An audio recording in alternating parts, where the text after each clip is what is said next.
होनी चाहिए।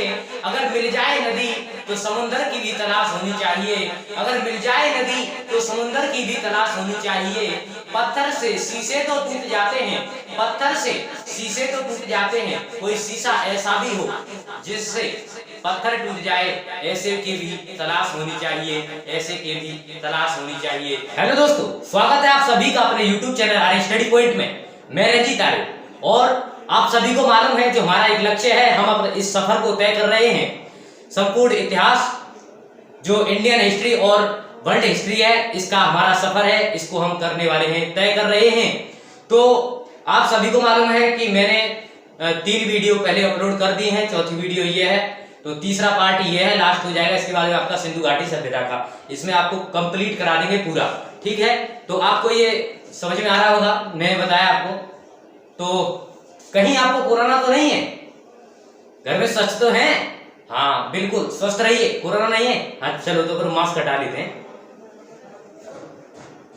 और सब ठीक है, घर पे सब ठीक होंगे, और बस बने रहिए हमारे साथ। लॉकडाउन में स्कूल तो खुल ही नहीं रहे हैं, लेकिन हमारे साथ अगर बने रहोगे तो आपको हिस्ट्री संपूर्ण कराने वाले हैं, तो बस चलते रहिए हमारे साथ। और ये जो हमारा हिस्ट्री का सेशन चल रहा है, इसमें कुछ ये है कि 1 मिनट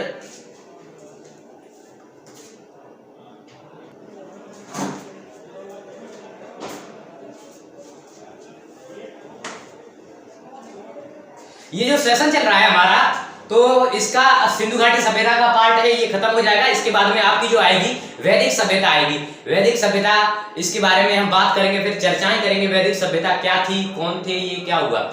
इसके बाद में आज जो हमारा सेशन है, इसमें ना हम पढ़ने वाले हैं, क्या पढ़ने वाले हैं वो अभी गया था, मार्कर रह गया था, कोई नहीं। तो प्रमुख इनकी जो सभ्यता और इसकी नदी कौन कौन सी हैं, जिस सभ्यता के पास में जो नदियां हैं वो कौन कौन सी हैं नदियां। इसके बाद में खोजकर्ता कौन है, तो ये भी इसके बारे में पढ़ेंगे हम। इसके बाद में महत्वपूर्ण इसके बिंदु भी पढ़ेंगे, इसके महत्वपूर्ण बिंदु पढ़ेंगे। भाई एक बात होता है, सिंधु घाटी सभ्यता जो है पूरे भारत में और भारत से अलग भी फैली हुई है, और इसको बटोरना, इधर उधर से बटोरना, कहीं नहीं बटोरा जाता। ये माना जाता है कि बहुत दिनों पहले की बात है। आप अगर सोचते हो कि शौचालय का प्रयोग अभी से हुआ है, नहीं, शौचालय का प्रयोग पहले भी होता था। अरे व्यापार का प्रयोग क्या अभी हुआ है? नहीं, व्यापार का प्रयोग भी पहले ही किया गया, व्यापार किया गया, हम लोगों ने सीखा फिर आकर के। व्यापार वो लोग करते थे, सिंधु घाटी सभ्यता के लोग, हड़प्पा सभ्यता के लोग, मोहनजोदड़ो के यहाँ के लोग। आज तराजू भी मिले हैं इसमें। उसके बाद में जितना भी आप सोचते हैं ना, वो लगाते हैं मेकअप। आज आप पाउडर लगाते हो ना, पाउडर, वो पाउडर, लिपस्टिक, क्रीम, जितना भी होता है ना, सारा कुछ मिलाया उसमें। तो बस हमारे साथ बने रहिए, बिल्कुल मनोरंजन के साथ। ऐसा कोई बोर नहीं कराएंगे आपको, ज्यादा बड़ी वीडियो नहीं होती है, बस वीडियो को पूरा देखते रहिए आप। तो बस चलते हैं, फिर टॉपिक को स्टार्ट करते हैं। और अगर हमारे चैनल पर आप नए आए हो तो चैनल को सब्सक्राइब कर लीजिए, बेल आइकन को प्रेस कर लीजिए, ताकि आने वाली सभी नोटिफिकेशन जो है आपको समय पर मिल जाए। और अगर आप संपूर्ण हिस्ट्री की तैयारी करना चाहते हैं तो व्हाट्सएप ग्रुप को ज्वाइन कर लीजिए। ग्रुप की लिंक आपको डिस्क्रिप्शन में मिलेगी। और कमेंट करके बताइए वीडियो कैसी है और आप कैसे हैं, आप ठीक तो हैं, आप कमेंट करके जरूर बताइए। चलिए तो फिर देख लेते हैं आगे आगे क्या है, बने रहिए हमारे साथ।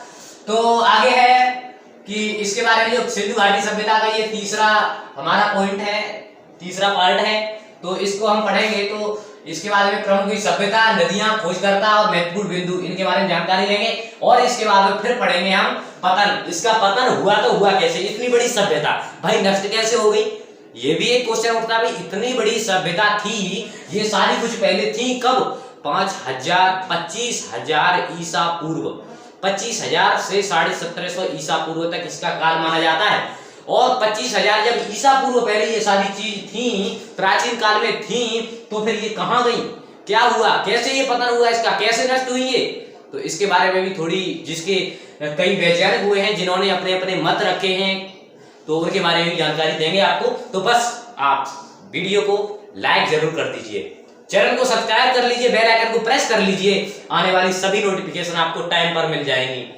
चलिए तो हड़प्पा सभ्यता। हड़प्पा सभ्यता जो है मोटा मोटा मोगरी कोई स्थान है पाकिस्तान में। पाकिस्तान जो पहले ये सारा कुछ भारत में आता था, लेकिन पाकिस्तान का बंटवारा 1947 में हो गया। और पाकिस्तान का जो बंटवारा जब 1947 में हुआ तो उसमें से जो पंजाब का एक क्षेत्र था, पूरे पश्चिमी पंजाब जो है वो पाकिस्तान में चला गया और वहीं पर थी। लेकिन ये सारा कुछ पहले भारत में आता था। भारत की ये पहचान है। आज भारत में देखो कितने बड़े बड़े पुरातत्व निकलते हैं, क्या क्या निकल रहा है। ये भारत एक सोने की चिड़िया कहलाता था पहले प्राचीन काल में, इसीलिए कहलाता था। देख लो कितने समय पहले इतने बड़े बड़े पुरातत्व निकल रहे हैं। आप तो 3 दिन से वीडियो देख रहे हो, अगर नहीं देखिए तो वीडियो को जाकर के जल्दी से देख लो। चलिए, तो मोटा मोगरी ये जगह है इसमें पाकिस्तान में। तो यहाँ पर ये सभ्यता थी और जो नदी है इसके किनारे पर, जो रावी नदी के किनारे पर स्थित है ये सभ्यता। इसके जो खोज करता है दयाराम साहनी। आपको बताया 1921 में दयाराम साहनी ने इसकी खोज की थी। किसकी की थी? हड़प्पा सभ्यता की खोज दयाराम साहनी ने की थी। अच्छा, हड़प्पा सभ्यता और मोहनजोदड़ो और हड़प्पा सभ्यता का श्रेय किसे दिया जाता है? दिया जाता है? तो किसको दिया जाता है? तो दिया जाता है जॉन मार्शल को। जॉन मार्शल ने इनको आदेश दिया था कि आप जाकर के उसकी पूरी खोज करो, ये क्या है, कहां से कैसे है। तो बस इसीलिए इनको, जॉन मार्शल को इसका श्रेय दिया जाता है। तो ये आपको समझ में आया होगा। दयाराम साहनी ने इसकी खोज 1921 में की थी। तो ये आपको समझ में आ रहा होगा।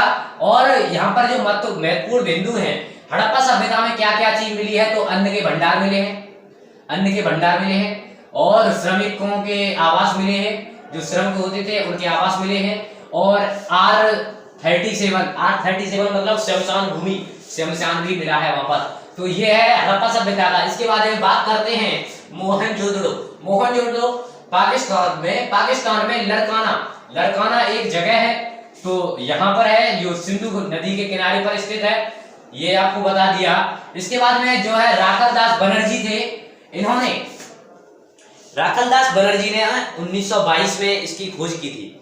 1922 में राखलदास बनर्जी ने इसकी खोज की। और जो, हाँ, एक चीज मैंने बताई नहीं, हड़प्पा सभ्यता में जो है दफनाए हुए लोगों के कुछ मिले हैं, साक्ष्य मिले हैं। और इसमें मोहनजोदड़ो में जलाए गए लोगों के ऐसे साक्ष्य मिले हैं। तो ये यहाँ पर साक्ष्य मिले हैं। इसके बाद में जो मोहनजोदड़ो में आपने सुना होगा, मैंने कल बताया था आपको कि स्नानागार वहां पर मिला है। स्नानागार के बारे में बताया था मैंने। आप अगर वीडियो नहीं देखी है तो प्लेलिस्ट में आपको मिल जाएगी, आप जाकर के देख सकते हैं। तो जो है स्नानागार यहाँ पर मिले हैं। इसके बाद में कांस्य की मूर्ति मिली है, पुरोहित की मूर्ति मिली है यहाँ पर। और यहाँ पर जलाशय भी है। क्या है? जलाशय यहाँ पर है। और ये इतना आपको बताया। इसके बाद में चलते हैं हम आगे लोथल ये कहां पर स्थित है? अहमदाबाद, गुजरात। ये गुजरात में लोथल स्थित है।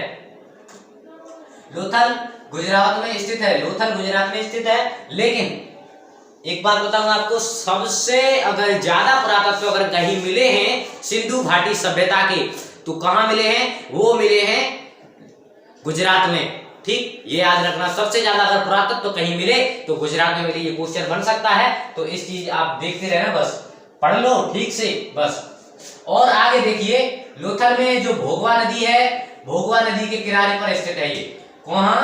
भोगवा नदी वहां पर स्थित है। और इसके जो खोज करता है वो है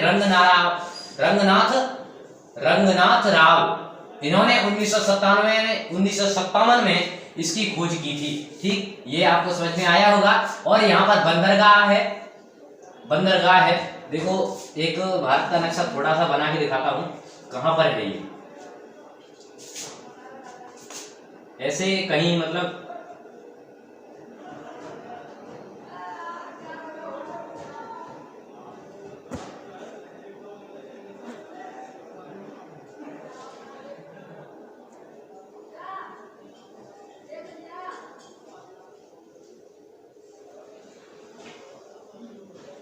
ऐसे कुछ भारत का नक्शा है। ये थोड़ा मतलब इधर मोटा हो गया है। तो ये कुछ मतलब ऐसे कुछ भारत का नक्शा है।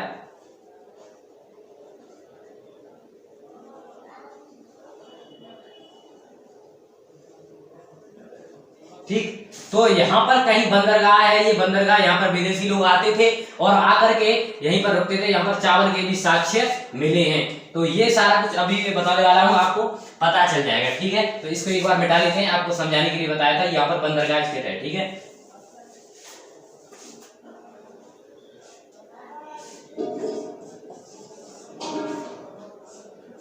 देखिए ये जो है बंदरगाह यहाँ पर स्थित है। इसके बाद में यहाँ पर जो लोग आते थे, व्यापार करते थे। हमारे यहाँ पर व्यापार कब से हो रहा है? तो हमारे यहाँ पर व्यापार जो है वो बहुत दिनों से हो रहा है, इसका कोई पता नहीं है। 25,000 ईसा पूर्व से ही हो रहा है। ये तो भाई ईसा है, ईसवी है, लेकिन ईसा पूर्व से हो रहा है 25,000। अब देखिए अग्निकुंड यहाँ पर मिले हैं। अग्निकुंड मानिए यज्ञ कुंड, यहाँ ये लोग यज्ञ भी करते थे। अग्निकुंड मिले हैं। इसके बाद में यहाँ पर हाथी के दांत मिले हैं, हाथी के दांतों का यहाँ पर मिला है। इसके बाद में यहाँ पर मुगल की समाधियां मिले हैं। जो मतलब लोग आते थे, मर जाते थे तो मुगलों को यहीं पर जला दिया जाता था। तो यहाँ पर मतलब समाधियां मिली हैं। इसके बाद में घोड़े के यहाँ पर अवशेष भी मिले हैं। तो ये समझ में आया होगा आपको। इसके बाद में अब हम पढ़ेंगे राखी गढ़ी। राखी गढ़ी क्या चीज है? राखी गढ़ी एक घंगर नदी के किनारे पर स्थित है।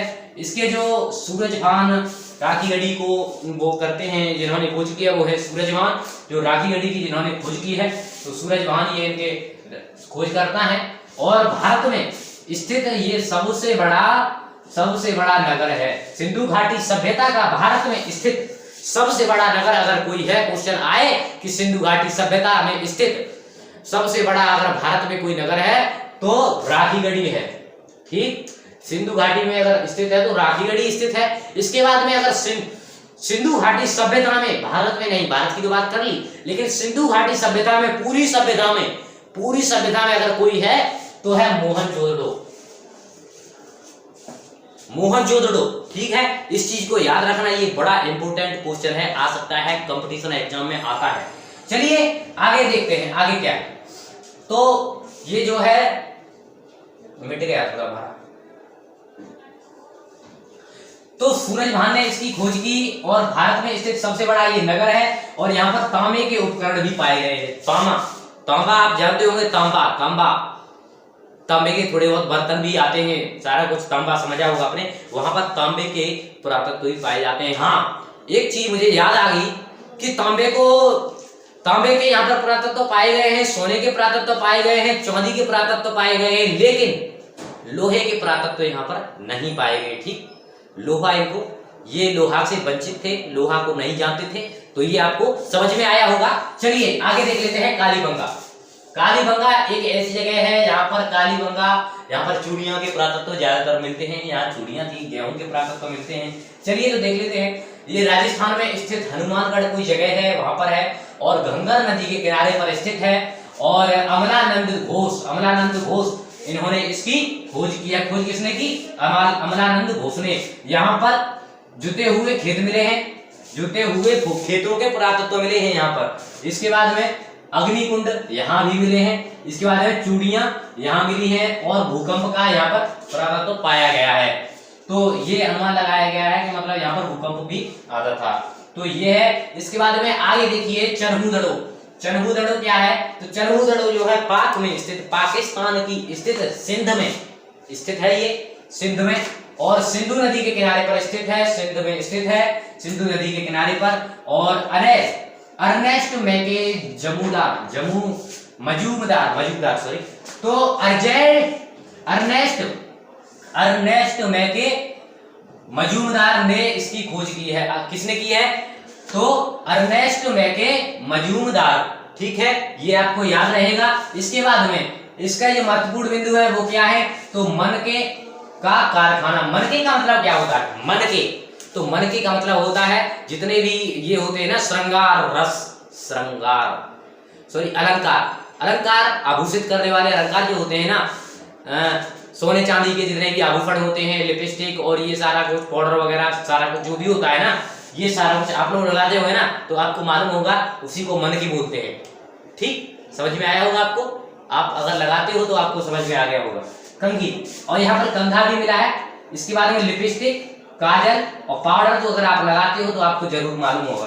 चलिए तो ये है। इसके बाद में आगे देखिए रोपड़ एक ऐसी जगह है जो पंजाब में स्थित है और रूपनगर में स्थित है, ये पंजाब में, ठीक है। ये चीज याद रखना, रूपनगर में पंजाब में ये चीज ये स्थित है। और आगे जो है सतलज नदी में स्थित है, ये सतलज नदी के किनारे पर स्थित है। इसके जो खोज करता है वो यजीदत्त शर्मा ने इसकी खोज की है। और यहाँ पर तांबे की कुल्हाड़ी का पुरातत्व पाया गया है, तांबे की कुल्हाड़ी को पाया गया है, कुल्हाड़ी पाई गई है यहाँ पर तांबे की। इसके बाद में आगे देखिए रंगरूप अहमदाबाद, ये रंगपुर भी इसी का कोई एक केंद्र है, अहमदाबाद में स्थित है। ये अहमदाबाद में स्थित है। और इसकी जो नदी है भादर नदी में स्थित है, भादर नदी पर स्थित है ये। और इसके जो खोज करता है वो एस.आर. राव इसके खोज करता है। और धान की भूसी का यहाँ पर पुरातत्व पाया गया है, धान की भूसी मिली है, ज्वार मिला है, ज्वार बाजरा भी मिला है। अब बताओ, ज्वार पहले पाया जाता था, बाजरा भी पाया जाता था, कालीबंगा में गेहूं मिले हैं। इसके बाद में चलिए आगे देख लेते हैं, आगे क्या है। तो सूरकोटरा ये गुजरात में स्थित है। भाई गुजरात में सबसे ज्यादा पुरातत्व पाए गए हैं, ज्यादा अगर कोई मिला है तो गुजरात में मिले हैं, क्या वहां के मुख्य केंद्र। इसके बाद में ये सरस्वती नदी पर स्थित है ये। यहाँ पर क्या क्या मिला है, तो यहाँ पर कलश मिले हैं, घोड़े की हड्डी मिली है, तराजू मिली है। इसी तराजू से मालूम पड़ता है कि हाँ यहाँ पर व्यापार होता था। अगर व्यापार नहीं हुआ तो तराजू कैसे लेके आएंगे ये लोग, व्यापार करते थे। इसके बाद में बनावली, भाई बनावली तो हिसार जिले में स्थित है। तो हिसार कहाँ, हरियाणा में। भाई मैं 1 साल हिसार में रहा हूँ, मुझे मालूम है बनावली कैसी है, मैं वहां पर घूम के आया हूँ भाई। तो बनावली, यहाँ पर बनावली में हिसार जिले में स्थित है, हरियाणा। और मैं भी हिसार में ही रहा था, तो ये एक चीज मैंने आपके साथ में शेयर की है, तो कोई नहीं।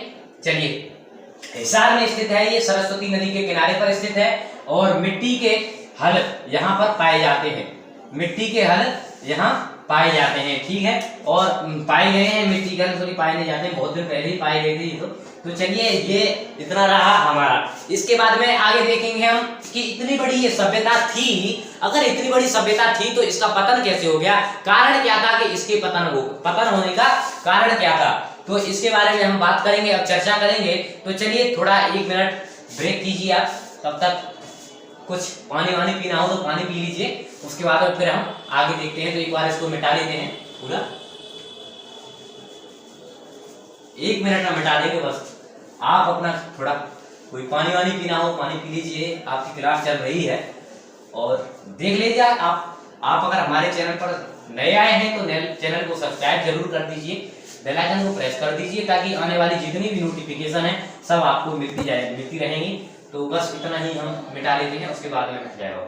चलिए, तो पानी वानी पी लिया होगा आपने, मैं विश्वास करता हूं। चलिए तो देख लेते हैं फिर आगे क्या है कि इसका पतन कैसे हुआ।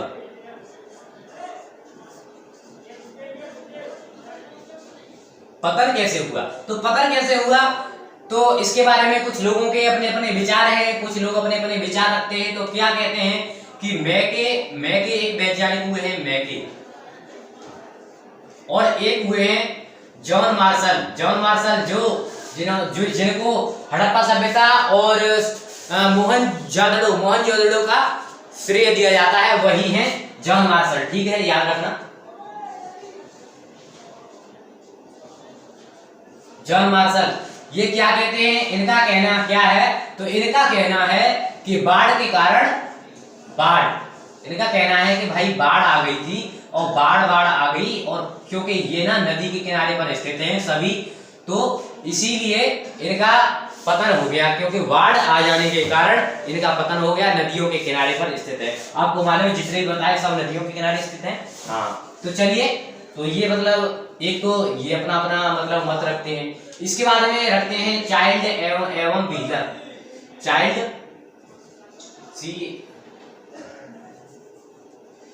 CHILD, चाइल्ड एंड व्हीलर, ठीक है।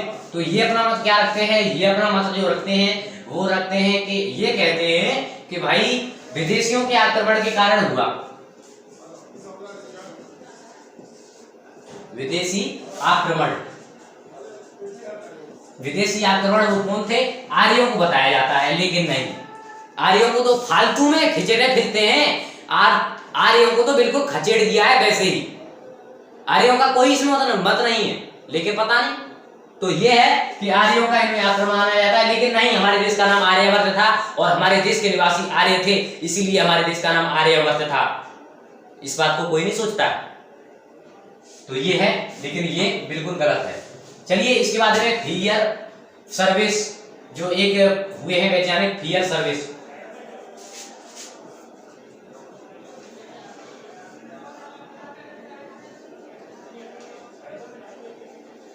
फियर सर्विस एक वैज्ञानिक हुए हैं, उन्होंने कुछ कहा है। उन्होंने कहा है कि परिस्थिति